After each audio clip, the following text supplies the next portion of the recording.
누가복음 18장 1절부터 8절 말씀까지 제가 읽어드립니다.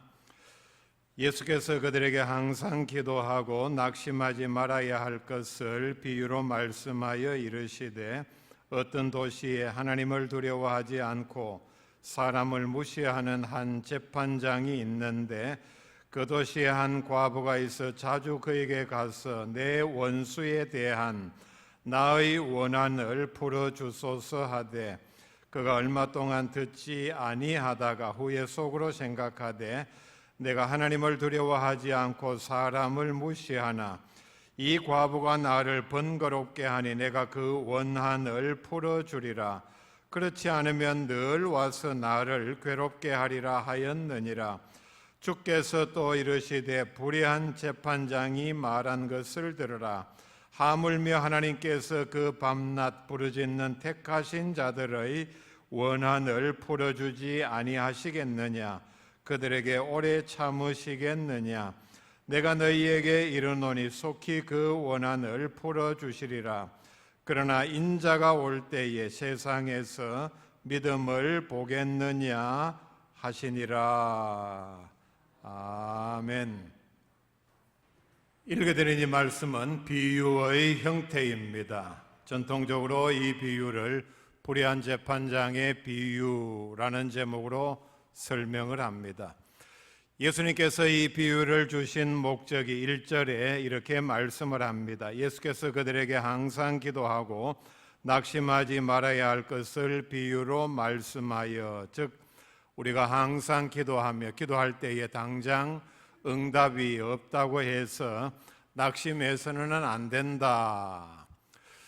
그런 목적으로 예수님께서 이 비유의 말씀을 하셨습니다. 내용을 보면은 불의한 재판관이 있었는데, 한 도시에 이 재판관은 불의한 재판관 그 뜻 그대로 아마도 뇌물을 주지 않으면은 약자의 사정을 들어주지 않는, 사람을 무시하고, 다 무시하는 것이 아니고 돈 없고 빽 없는 사람을 무시하고 하나님을 두려워하지 않는 이러한 재판장도 사정이 딱한 사람이 찾아가서 끈질기게 계속해서 청원하면은 결국은 의로워서가 아니라 귀찮아서라도 들어주듯이, 우리도 하나님께 계속 기도하면은 하나님께서 응답해 주신다는 취지로 예수님께서 이 비유의 말씀을 주셨습니다. 그리고 끝에 말씀하기를, 내가 너희에게 이르노니 속히 그 원한을 풀어주리라. 나도 불의한 재판관처럼 원한을 풀어주는데, 그러나 인자가 올 때에 세상에서 이런 믿음을 보겠느냐 하시니라 말씀을 합니다.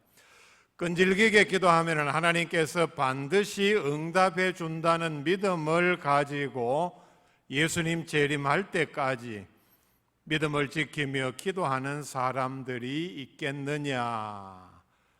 얼마나 있겠느냐? 없지 않겠느냐? 예수님의 마지막 경고의 말씀입니다. 예수님 재림할 때까지 하나님의 약속을 믿고 말씀대로 살면서 박해를 견디면서 믿음을 지키고 있는 사람들이 얼마나 남아 있겠느냐? 많지 않을 것이다. 그 이유를 몇 가지 살펴볼 수 있기를 바랍니다. 첫째는 예수님의 재림의 지연 때문입니다. 초대교회 많은 성도들은 예수님께서 부활하시고 승천하실 때에 사도행전 1장 11절 말씀에 보면은 승천하신 직후에 승천하신 모습을 본 많은 사람들에게 천사가 이렇게 말을 합니다. 예수님은 하늘로 올라가신 모습 그대로, 그러니까 너희들이 지금 여기서 본 모습 그대로 오실 것이라. 그리고 성경 많은 곳에서 예수님은 재림하신다, 곧 재림하신다 말씀이 기록될 당시에 약 2000년 전으로 돌아가면은 곧 오실 것이다, 재림이 임박했다 많이 말씀을 했습니다. 성경의 마지막 말씀인 요한계시록 22장 20절에 보면은 모든 계시의 말씀을 다 주신 다음에 예수님께서 이렇게 말씀을 합니다. 내가 진실로 속히 오리라 하거늘 아멘. 주 예수여 오시옵소서. 요한계시록의 마지막 결론은 예수님께서 내가 곧 속히 오리라. 이 말씀을 받은 사람은 이렇게 화답을 하죠. 아멘. 주 예수여 오시옵소서. 이 마지막 말이 바로 그 유명한 마라나타, 예수여 속히 오시옵소서. 마라나타, 이 말은 초대교회에서 한참 동안 인사말이요 기도문이었습니다.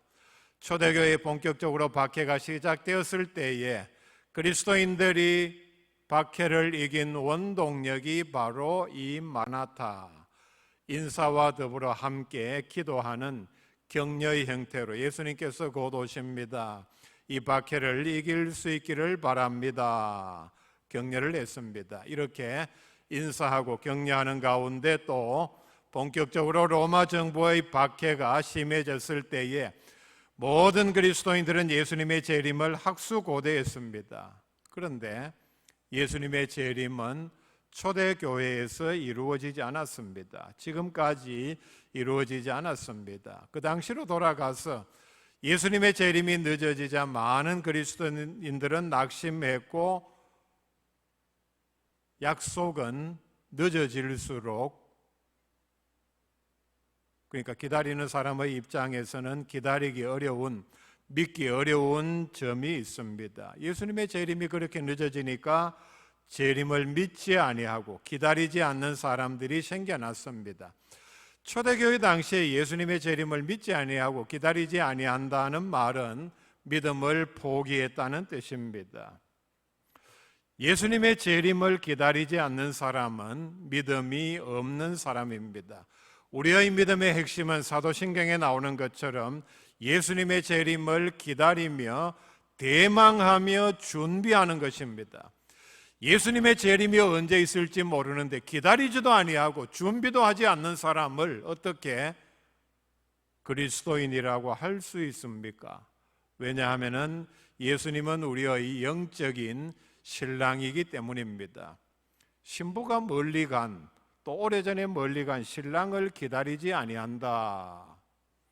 아무리 훌륭한 어떤 사회인이고 훌륭한 영향을 끼치는 사람이라 할지라도 적어도 그 사람은 그 신랑의 부인이 아닙니다. 두 번째는 풍요입니다. 사람의 본성은 힘들고 어려우면 하나님을 찾습니다.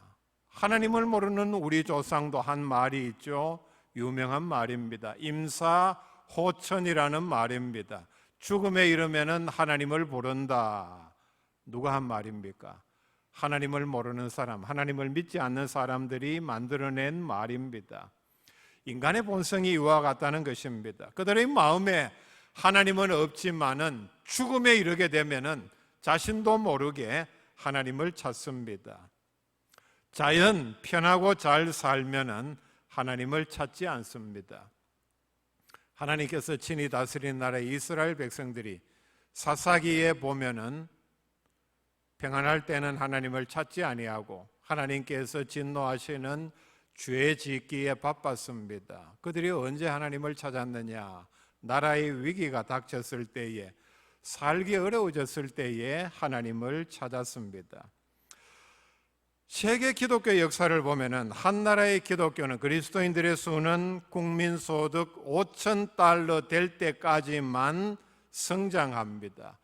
5,000달러가 되면은 모든 그리스도인들의 숫자는 그 나라에서 정점을 찍고 소득이 계속 늘어나면은 그리스도인들의 숫자가 줄어들고 교회는 쇠퇴합니다. 우리나라도 이미 정확하게 여기에 대해서 경험을 하고 있는 중입니다. 많은 사람들의 생각이 잘 사는데 예수 믿을 필요가 있느냐, 교회 가고 예수 믿고 말씀 보고 기도하는 것은 형편이 어려울 때에, 먹고 살기 힘들 때에, 그런 때에나 하나님께 매달리고 기도하고 하나님께 복을 달라고 구하지. 요즘 세상에 자기 힘으로 얼마든지 잘 살 수 있는데 뭐 때문에 꼬리타분하게 교회 가서 기도하고 뭐 새벽 기도하고 금요 기도회 하고 할 필요가 있느냐? 이게 죄성이 가득한 인간들의 생각입니다. 하나님께 매달리지 않아도 얼마든지 잘 살 수 있다고 생각하기 때문입니다. 믿음 생활은 먹고 살기 어려운 때에나 인생의 어떤 고난, 나라의 어떤 위기가 올 때에나 하는 것으로 많은 사람들은 생각을 합니다. 제가 어릴 때도 교회 안에서 이 복음성가 부르는 그 찬양을 많이 들었습니다. 여러분 어렴풋이 아시겠죠? 그 주님 고대가라는 복음성가입니다. 손양원 목사님이 만들어서 이렇게 불렀다 알려져 있는데 가사를 보면은 마지막에 보면은 낮에나 밤에나 눈물 머금고 내 주님 오시기만 고대합니다. 여러분 요즘 이 복음성가 부르는 사람 있습니까? 특별히 믿음이 좋다고 하면서도 형편이 좋은 사람 가운데 이 가사가 조금 서글프죠, 그죠? 아주 쾌활하고 힘을 북돋우는 그런 곡조는 아닙니다. 한국 교회에서 이 복음성가가 사라졌다는 얘기는 예수님 오시지 않아도 우리가 먹고 살기 그리고 즐기기 좋은 이 세상에 살고 있는데 무엇하러 주님 오시기를 고대하느냐 그런 뜻일 것입니다. 물질의 풍요는 하나님께서 우리에게 주시는 복이기도 하지만 동시에 우리 마음을 하나님으로부터 멀어지게 할 수 있는 무서운 독소라는 사실을 깨달아야 합니다. 여러분, 내가 바른 믿음을 가졌고 하나님 앞에 바로 서기를 원한다면은 이 땅에서 내 지위가 올라갈수록 내 재산이 늘어날수록 내 마음이 본심으로 하나님으로부터 멀어질 위험성이 점점 커져가고 있구나는 사실로 우리가 더 하나님 앞에 말씀으로 가까이 나아가고 기도로 우리 자신을 더 낮추어야 합니다. 이 땅의 물질의 풍요는 사람을 하나님으로부터 멀어지게 할 수 있는 매우 위험한 독소입니다. 그래서 잠언 30장 7절에서 9절 말씀까지 보면은 유명한 아굴의 기도가 나옵니다. 내가 두 가지 일을 주께 구하였사오니 내가 죽기 전에 내게 거절하지 마옵소서. 곧 헛된 것과 거짓말을 내게서 멀리하옵시며 나를 가난하게도 마옵시고 부하게도 마옵시고 오직 필요한 양식으로 나를 먹이시옵소서. 참 믿음의 중요성을 알고 하나님께 가까이 나아가는 것이 이 땅에서 무엇보다 중요하다는 것을 아는 이 저자는 하나님 앞에 매우 중요하게 이렇게 기도를 합니다.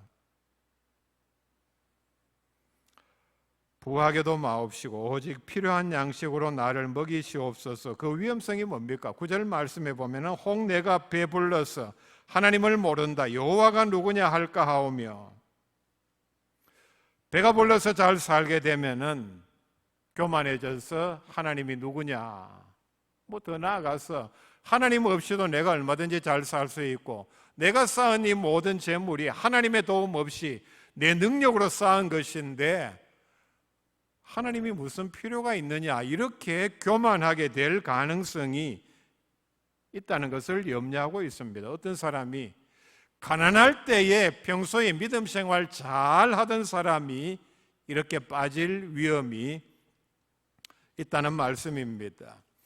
호세아 13장 6절 말씀에 보면은 이스라엘의 죄를 이렇게 지적을 합니다. 그들이 먹여준 대로 배가 불렀고, 먹여준 대로 하나님께서 먹여주시니까 배가 불렀고, 배가 부르니 그들의 마음이 교만하여.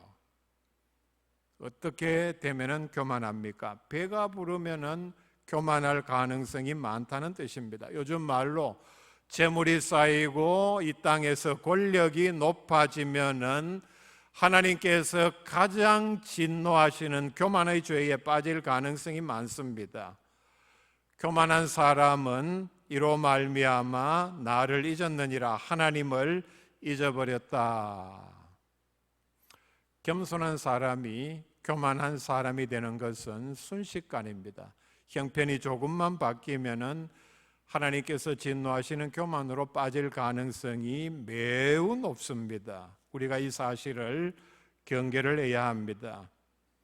신명기 8장 11절부터 14절에 이렇게 말씀을 합니다. 내가 오늘 네게 명하는 여호와의 명령과 법도와 규례를 지키지 아니하고 네 하나님 여호와를 잊어버리지 않도록 삼갈지어다. 네가 먹어서 배부르고 아름다운 집을 짓고 거주하게 되며 또 네 소와 양이 번성하며 네 은금이 증식되며 네 소유가 다 풍부하게 될 때에 네 마음이 교만하여 네 하나님 여호와를 잊어버릴까 염려하노라. 하나님의 염려입니다. 하나님께서 염려하신다. 역설적인 표현이기도 하지만은 우리에 대해서 우리가 형편이 좋아지고 하나님께서 복을 받아서 모든 형편이 좋아졌는데 물질의 풍요를 누리고 평안하게 살고 재산이 늘어나고 좋은 집에 살게 될 때에 마음이 교만해서 하나님 여호와를 잊어버릴까? 앞에서 말씀드린 것처럼 하나님이 누구냐? 이게 다 내 덕이고 내 능력의 덕인데 할 가능성이 하나님의 자녀들에게 얼마든지 있다는 사실을 우리가 기억해야 합니다. 풍요 또 편안함에 빠지다 보면은 세상을 사랑할 수밖에 없습니다. 세상의 애착을 가지고 세상을 사랑하는 사람들이 어떤 사람들입니까? 지지리도 가난해서 먹을 것도 없고 입을 옷도 없고 집도 없고 이런 사람들이겠습니까? 먹을 것이 많고 모든 것이 풍족하다 보면은 이런 위험에 빠질 가능성이 많습니다. 세상을 사랑하다 보면은 세속화가 됩니다. 그리스도인이 세속화가 된다는 말은 타락으로 들어가는 첫 단계입니다. 세속화가 되면은 쾌락을 즐기는 사람이 되고 맙니다. 요한일서 2장 15절에 이 세상이나 세상에 있는 것들을 사랑하지 말라. 누구든지 세상을 사랑하면 아버지의 사랑이 그 안에 있지 아니하니 말씀을 합니다. 세상을 사랑하면은 하나님 사랑하는 마음이 그 속에 동시에 자리 잡을 수 없다는 뜻입니다. 하나님도 사랑하고 세상도 똑같이 사랑하는 마음이 우리 가운데는 두 상반된 사랑이 존재할 수 없다는 뜻입니다. 세상을 사랑하든지 하나님을 사랑하든지 둘 중 하나를 택할 수밖에 없다. 분명히 말씀을 합니다. 야고보서 4장 4절에 보면은 가늠한 여인들아 세상과 벗된 것이 하나님과 원수됨을 알지 못하느냐. 그런즉 누구든지 세상과 벗이 되고자 하는 자는 스스로 하나님과 원수되는 것이니라 말씀을 합니다. 여러분, 세상을 사랑하고 세상이 주는 편리함 또 그 가운데서 세상이 주는 죄악의 성격이 있는 쾌락을 사랑하고 거기에 빠지는 사람은 이제 하나님과 담을 쌓고 원수가 되는 방향으로 나아가고 있는 중입니다. 디모데전서 5장 6절에 향락을 좋아하는 자는 살았으나 죽었느니라. 믿음이 죽었다는 얘기입니다. 향락을 좋아하는 사람은 돈이 많고 부유하고 건강하고 겉으로 보기에도 살과 기름이 올라서 매우 보기 좋게 보이겠죠. 쾌락도 아무나 즐깁니까? 그러나 겉으로 보기에 아무리 건강하고 부유하고 윤택하게 보인다 할지라도 그 사람은 믿음이 죽었다 분명히 말씀을 합니다. 자, 이런 모든 말씀들은 바로 풍요의 위험을 경고합니다. 돈이 많으면 이 세상에 쾌락거리가 넘치는데 우리가 흔히 아는 믿음 생활의 요소가 어떤 것입니까? 집에서도 말씀을 읽고 연구하고 묵상하고 기도하며 또 교회 와서 땀 흘리며 충성하고 봉사해야 하는데 이런 것들이 믿음 생활인데 이런 믿음 생활 제대로 하기 힘든다는 사실입니다. 여러분, 한국 교회 교인들의 모습을 보십시오. 형편이 좋고 여유 있는 사람은 봉사하기가 힘듭니다. 왜? 쓰고 즐기기에도 시간이 모자라는데 언제 그 좋은 세상 즐길 거리 놔두고, 여러분, 요즘 같은 날씨 교회 청소하기가 쉬운 줄 아십니까? 땀을 흘려야 합니다. 쉽지 않다는 얘기입니다. 앞으로 우리나라가 여기서 더 풍요롭고 세계가 더 안정이 되고 편안해지면은 이게 바로 믿음 생활에는 치명타라는 사실을 우리가 기억해야 합니다. 우리는 풍요로울수록 하나님 앞에 더 겸손하고 하나님 앞에 더 감사해야 합니다. 그게 바로 우리의 믿음을 지키는 길입니다. 왜냐하면 아무리 부자라도 부귀영화를 누리는 또는 권력자라도 반드시 하나님의 심판대 앞에 서야 하기 때문입니다. 그 심판대는 하나님께서 우리의 믿음을 보시고 심판하십니다. 자, 이런 면에서 풍요의 위험성을 우리가 염두에 두고 예수님께서 마태복음 19장 24절에 하신 말씀을 주의 깊게 생각하고 경계할 필요가 있습니다. 낙타가 바늘기로 들어가는 것이 부자가 하나님 나라에 들어가는 것보다 쉬우리라 말씀을 했습니다.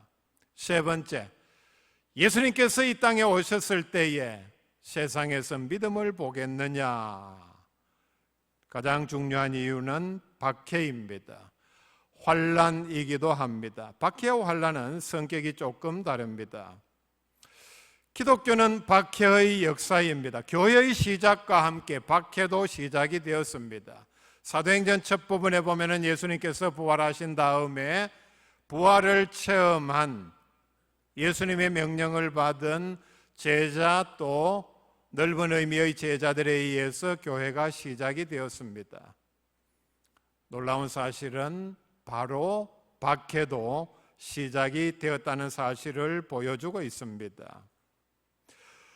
복음이 들어가는 곳마다 박해도 함께 왔습니다. 어느 나라든지 마찬가지입니다. 2000년 기독교 역사에서 복음이 들어가는 곳마다 박해도 함께 왔습니다. 이런 면에서 보면은 박해는 교회의 적이 아니라 우리의 믿음의 시금석입니다.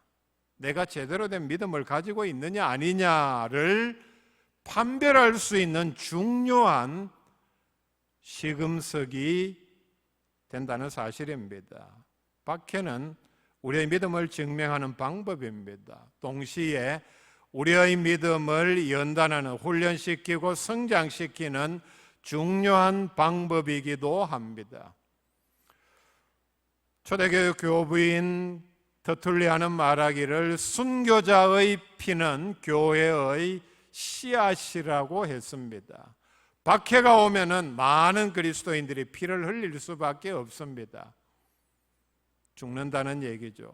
그 빗방울이 땅에 떨어져서 그냥 썩는 것이 아니라 그 빗방울 한 방울 한 방울이 바로 교회를 태어나게 하는 씨앗과 같은 역할을 한다. 박해 그리고 순교가 교회의 성장에, 그리스도인들의 믿음의 성장에 얼마나 중요한 역할을 한다는 사실을 알 수 있습니다. 7절 말씀에 보면은 기도의 내용이 택하신 자들의 원한이라, 이 원한을 풀어달라 기도를 하고, 그리고 3절 말씀에 보면은 가난한 과부가 판사에 청원한 내용이 원수들 때문이라 예수님께서 말씀을 했습니다. 무슨 얘기냐 하면은 그리스도인들을 박해하는 악한 세력들을 물리쳐 달라고 기도한다는 내용입니다. 그리스도인들에게 박해가 올 때에 그리스도인들은 어떤 내용으로 기도를 하느냐? 우리를 박해하는 저 세력들을 물리쳐 달라, 이 박해가 없게 해달라, 기도를 합니다. 이처럼 박해는 고대 그리스도인들에게, 즉 로마 제국 정부로부터 중세에 이르기까지, 중세에서는 왕이나 각 나라에서, 그리고 공산주의자들에 의해서, 그리고 우리나라의 경우에는 일제시대에, 그리고 지구상에서 지금도 많이 일어나고 있는 일부 회교 국가에서, 인디아 같은 경우에는 힌두 교도들에 의해서 그리스도인들에 대한 박해가 일어나고 있습니다. 이런 박해가 일어날 때에 모든 그리스도인들은 박해를 중지시켜 달라고 기도를 합니다. 7절과 8절 말씀 봅시다. 하물며 하나님께서 그 밤낮 부르짖는 택하신 자들의 원한을 풀어주지 아니하시겠느냐? 그들에게 오래 참으시겠느냐? 이런 박해가 일어나면은 한시적으로 하나님께서 허용하시기도 하지만은 결국은 하나님께서 들어주신다. 내가 너희에게 이르노니 속히 그 원한을 풀어주시리라 말씀했죠. 그러나 인자가 올 때에 세상에서 믿음을 보겠느냐 하시니라. 잠깐 지체되는 예수님의 재림, 그리고 그들을 멸하시는 그 순서가 조금 늦어진다고 해서 많은 사람들이 믿음 생활을 포기하고, 그렇기 때문에 예수님께서 내가 왔을 때에 세상에서 믿음을 보겠느냐, 매우 염려되는 말씀을 여기서 하고 있습니다. 지진이 일어나면 우리가 뉴스를 보면은 어느 지역에서 지진이 일어났는데 진도, 즉 지진의 강도가 얼마였다, 이렇게 뉴스에 나옵니다. 지진의 강도는 리히터 스케일이라고 해서 1부터 10까지 강도를 나눕니다. 1은 어떻고 2는 어떻고 3 이렇게 해서 10까지 나오는데, 대체로 보면은 3 이하에서는 민감한 사람만 느끼고 기계만 지진을 이렇게 감지를 하고 기록을 합니다. 5에서 6 정도가 되면은 건물이 흔들리면서 약한 건물에 금이 가는 정도입니다. 9 또 10이라는 진도도 있는데 9나 9.5 정도가 되면은 지상의 모든 건물이 다 파괴가 됩니다. 굉장히 끔찍하죠. 미국의 그 유니버셜 스튜디오에 가면은 어스퀘이크, 지진이라고 해서 실제로 지진이 일어나면은 어느 정도의 강도고 피해가 어느 정도 나타나는가를 체험해 볼 수 있는 시설이 있습니다.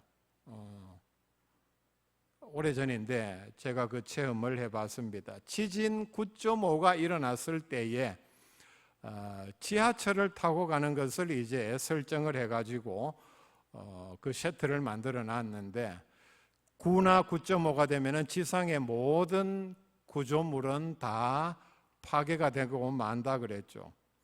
처음에 이렇게 약간 흔드는 여진이 오고, 그리고 한 역에서 다시 다음 역으로 지하철이 이렇게 들어갑니다.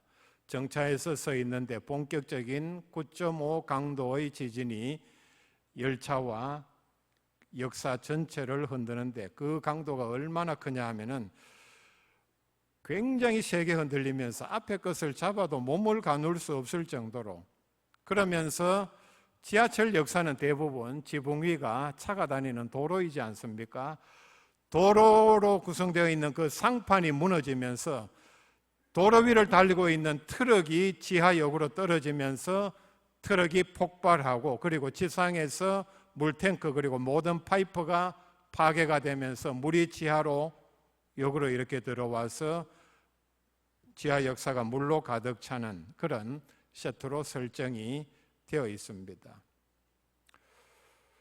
1에서 10, 9, 12단계는 지상의 모든 건물이 다 파괴가 됩니다. 여러분, 제가 그 통증 클리닉에 가서 50견 치료하느라 이렇게 가서 봤는데 벽에 통증의 10단계라고 이렇게 붙어있는 표를 봤습니다. 역시 1에서 10까지 이렇게 단계를 나누었는데 통증의 1단계는 두통이든 치통이든 복통이든 아니면 어떤 근육통 또는 관절의 어떤 통증이든 어떤 일에 내가 몰두하고 있으면 그 통증을 전혀 느끼지를 못합니다. 친구와 대화를 나눈다든지 밥을 먹는다든지 일을 한다든지 텔레비전을 본다든지 하면은 느끼지를 못하는데 모든 것을 정지하고 내가 어디 아픈 데가 없나 이렇게 생각하면은 내가 지금 어디가 살짝 아프다 이렇게 느끼는 정도가 통증의 1단계입니다. 7단계는 옛날에 우리 할머님 세대에서 병원에 가서 의료진의 도움을 전혀 받지 아니하고 아이를 낳을 때의 통증의 7단계라고 합니다. 통증의 10단계는 뭐냐? 이 생손가락을 짝두에 넣고 그냥 자를 때의 통증이 10단계라고 합니다. 자, 박해가 있다면은 박해도 1단계에서 10단계로 나눌 수 있지 않을까? 제가 이 말씀을 준비하면서 그리스도인들에게 박해에 대해서 대비를 하고 그리고 예상을 하는 것은 매우 중요하기 때문에 앞에서 말한 지진의 10단계 그리고 통증의 10단계에 착안을 해서 이렇게 박해의 10단계도 한번 나눠봤습니다. 5단계쯤 되면은 명문대학 같은 데에 그리스도인이라고 밝히면은 입학이 취소되고 시험을 아무리 잘 쳐도 좋은 직장에 취직도 할 수 없고 그리스도인이라는 것이 밝혀지면은 쫓겨나는 상황을 우리가 5단계 정도로 한번 생각을 해봅시다. 그러면은 9단계, 10단계는 공공연히 사람들이 폭도들이 몰려다니면서 교회에 불을 지르고 그리스도인들을 폭행하고 살해하고 정부는 묵인을 하고 이게 지금 인디아에서 회교도들에 의해서 실제로 일어나고 있는 일들입니다. 그리고 일부 이슬람 국가에서 아프리카 이슬람 국가에서 일어나는 일들입니다. 회교도들이 무리를 지어서 집중해서 그리스도인들이 모여 사는 촌락으로 가서 재산을 빼앗고 불을 지르고 사람을 죽이고 과거 로마 제국에서 황제 숭배를 거부하면은 콜로세움으로 끌고 가서 많은 사람들이 구경하는 데서 짐승들과 싸우게 해서 결국은 짐승들의 먹이가 되게 해서 죽게 했습니다. 일제시대 신사참배를 거부하면은 감옥에 넣고 고문을 하고 그래서 죽은 분들이 많죠. 이들을 순교자라 그럽니다. 북한에서는 성경을 가지고 있다가만 발각이 되어도 강제 수용소로 보내집니다. 모든 그리스도인들에게 오늘 한국 사회에서 다 그렇지는 않겠지만은 아마 어떤 분들에게는 지금이 박해의 또는 환난의 1단계 정도가 아닌가. 자, 여러분 지진의 1단계, 통증의 1단계로 돌아가 봅시다. 통증의 1단계는 내가 어디 아픈 데가 없나 잘 생각해야 아픈 데가 내가 지금 이가 약간 아프다, 머리가 약간 아프다 느낄 정도라 그랬죠.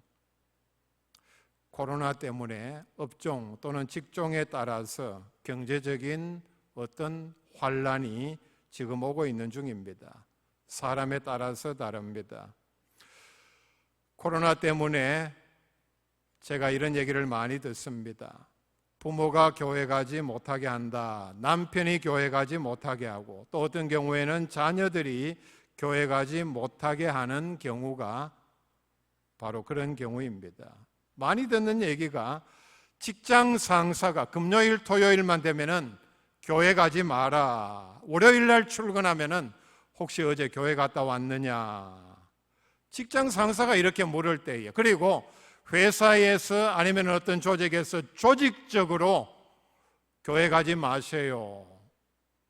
당분간이라는 단서를 붙여서 여러분 조직적으로 아니면 직장 상사가 이런 말을 할 때에 거부하기가 매우 힘듭니다. 오늘의 현실이 뭡니까? 일부 교회에서 코로나 확진자가 나왔기 때문에 언론에서 계속해서 무슨 교회 그리고 무슨 교회 목사 그 다음에 건물까지 비춰주면서 방송을 합니다. 이런 때가 되면은 아니 그 전이라도 직장에서 자신이 그리스도인됨을 숨기는 사람들이 많습니다. 지금은 더 하겠죠. 또는 스스로 나는 교회는 가지만은 집사이지만은 나는 잡사입니다. 알립니다. 자기를 잡사라고 알리는 이유가 뭔지 아십니까? 술 먹는 자리가 있으면 나는 잡사기 때문에 먹겠다는 얘기입니다. 똑같이 여러분들과 함께 시루에 어울리고 그리고 부당하게 보이는 일이 있어도 하겠다는 자기 스스로를 이렇게 미리 알리는 행위입니다. 여러분, 통증 단계 9, 10이 되면은 사람이 견딜 수 없습니다. 실신을 합니다. 건물이 진도 9에 지진에 견디지 못하고 쓰러지듯이 보통의 믿음으로 강한 박해, 환난을 견디기는 힘듭니다. 세상이 그리스도인들을 박해하는 이유는 요한복음 15장 19절에서 너희가 세상에 속하였으면 세상이 자기의 것을 사랑할 것이나 너희는 세상에 속한 자가 아니요 도리어 내가 너희를 세상에서 택하였기 때문에 세상이 너희를 미워하느니라 말씀을 합니다. 박해가 오면은 내가 누구에게 속했나를 알아볼 수 있는 가장 좋은 기회입니다. 이 땅에서의 박해는 내가 하나님의 심판대 서기 전에 참 그리스도인인지 거짓 그리스도인인지를 구별하는 키질입니다. 베드로전서 4장 12절 그리고 13절에 이렇게 말씀을 합니다. 사랑하는 자들아 너희를 연단하려고 오는 불시험을 이상한 일 당하는 것 같이 이상히 여기지 말고 오히려 너희가 그리스도의 고난에 참여하는 것으로 즐거워하라. 이는 그의 영광을 나타내실 때에 너희로 즐거워하고 기뻐하게 하려 함이라 말씀을 합니다. 절대로 우리는 우리가 범죄해서 세상 사람들로부터 지탄받는 자리에 떨어져서는 되지 않습니다. 참 그리스도인이기 때문에 세상 사람들로부터 미워함을 받는 것이 바로 우리가 예수님에게 속했다는 증거라는 사실입니다. 사도행전 14장 22절에 보면 또 우리가 하나님의 나라에 들어가려면 많은 환난을 겪어야 할 것이라 말씀을 합니다. 환난, 박해가 올 때에 도망을 가거나 숨을 수도 있습니다. 그러나 우리가 사도행전 바로 이 14장 22절 말씀에 보면은 박해가 왔다고 해서 도망가거나 숨을 이유도 전혀 없다는 것을 말씀을 합니다. 인자가 올 때에 세상에서 믿음을 보겠느냐, 박해를 예상하고 준비하라는 말씀입니다. 예수님께서 재림하시는 가장 큰 이유는 끝까지 박해를 견딘 성도들을 영접하기 위함인데 예수님께서 오셔서 보니 예수님의 영접을 받을 만한 믿음을 가진 사람이 없다는 이 비극에 대해서 여러분 우리는 심각하게 받아들이고 그 비극의 당사자가 바로 한 사람 한 사람이 우리들입니다. 우리가 거기에 대해서 분명히 예상하고 대비를 해야 합니다. 그러나 인자가 올 때에 세상에서 믿음을 보겠느냐? 바로 오늘 우리 한 사람 한 사람에게 주시는 말씀입니다. 박해가 올 때에 너는 믿음을 지키겠느냐? 여러분, 예수님의 이 물음에 신실한 대답으로 우리의 믿음을 나타내 보일 수 있기를 바랍니다. 같이 기도드립시다.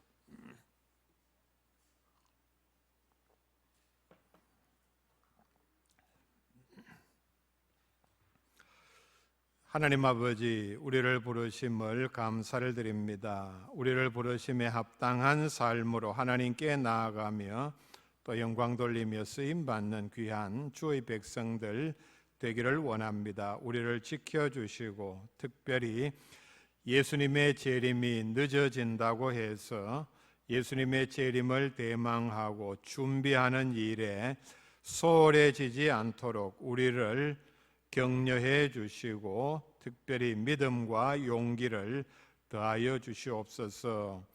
우리가 이 땅에서 아무리 많은 재물의 풍요를 누리고 산다 할지라도 먼저는 그 재물을 주신 하나님을 기억하며 감사하며 또 하나님을 섬기는 귀한 일에 그 재물과 우리 자신을 드리는 믿음의 모범자들 다 되게 하여 주시옵소서. 특별히 우리가 천국 가는 여정에 박해가 있을 때에 하나님의 자녀됨을 또 예수님께서 십자가에 달리면서까지 우리를 사랑하시며 우리의 모든 죄를 대속해 주신 그 사랑을 기억하고 그 사랑에 동참하며 보답하는 주의 복된 백성들 다 되게 하여 주시옵소서. 예수님의 이름으로 기도하옵나이다. 아멘.